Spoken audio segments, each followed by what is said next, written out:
欢迎来到新闻频道。当您订阅频道时，演员们会很高兴。迪丽热巴私服真低调，一身行头都是几百元的，不舍得破费仍惊艳了。立秋来临，爱美的女性们开始思索穿衣的变化，但还是炎热的天气让我们对夏装更加着急。与其选择凉鞋，不如选择适合自己的秋鞋，并热烈回应夏到秋的转型。比如迪丽热巴就很前卫，已经穿上了过膝靴，为整体造型增色不少。同时也能看出来她的穿搭比较简单，但是很吸睛。此外，我们还可以注意到，她从头到脚的整套穿搭总价并没有超过2000，比起单件外套动辄上万的明星，真的是亲民了。迪丽热巴私服风格分析：一、穿及膝靴提升时尚感。为了强调我们穿衣风格的表现力，我们可以选择更紧身、更贴身的服装作为装饰。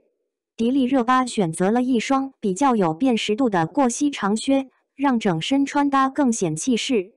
同时，在选择过膝长靴的时候，要选择适合自己腿型的款式，否则更容易放大小腿。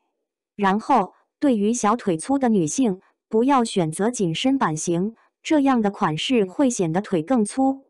而如果你的腿比较短，就不要选择宽松的款式，否则会在视觉上显得更短。二、配饰装饰。如果您选择合适的配饰来补充您的外观，它实际上可以成为一个很好的口音。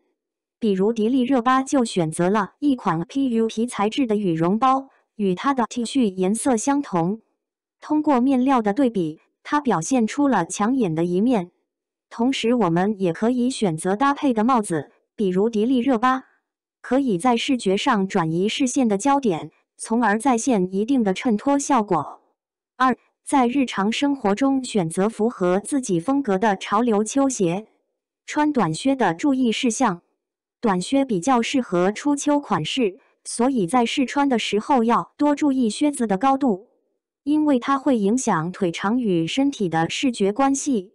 因此，对于身材娇小的女性来说，靴子的合脚点一定要在脚踝处，靴子的高度要调整到脚踝上方不超过5厘米，以达到一定的提拉效果。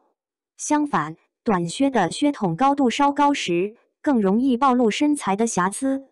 当然，如果你还是想要精致又时尚的表现，就一定要选择尖头设计的短靴，因为它不仅视觉表现力强，还可以利用尖头在视觉上拉长腿部线条，这样才能又高又瘦。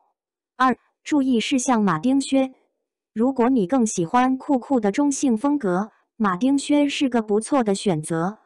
值得注意的是，不同款式的马丁靴有不同的孔洞，孔洞较多的马丁靴靴筒较高，要求比较高，因此身材娇小的女性应避免选择破洞多的款式和高筒靴，选择6孔马丁靴，可以在视觉上显高。相反，8孔以上的马丁靴开始显出小女人的破绽。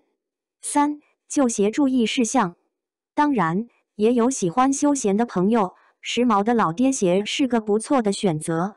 所以在选择的时候，也要选择适合自己的款式。所以身材娇小的女性一定要避免选择高足弓的旧鞋，多层复合鞋底的款式比较适合，因为这种款式的鞋子更像是厚底运动鞋，可以很高。不过，我们还是要注意衣服的摆放，它应该看起来很轻，减少鞋底的压力，避免视觉上的无聊。另外，如果从合脚的角度来选择老爹鞋，最好选择鞋舌较短的款式。夸张的鞋舌很容易遮住脚踝最细的部分，视觉上非常有冲击力，小腿看起来很短和厚。同时，在搭配爸爸鞋和颜色的时候，记得要搭配彩色的爸爸鞋，彩色的衣服要搭配黑白的爸爸鞋。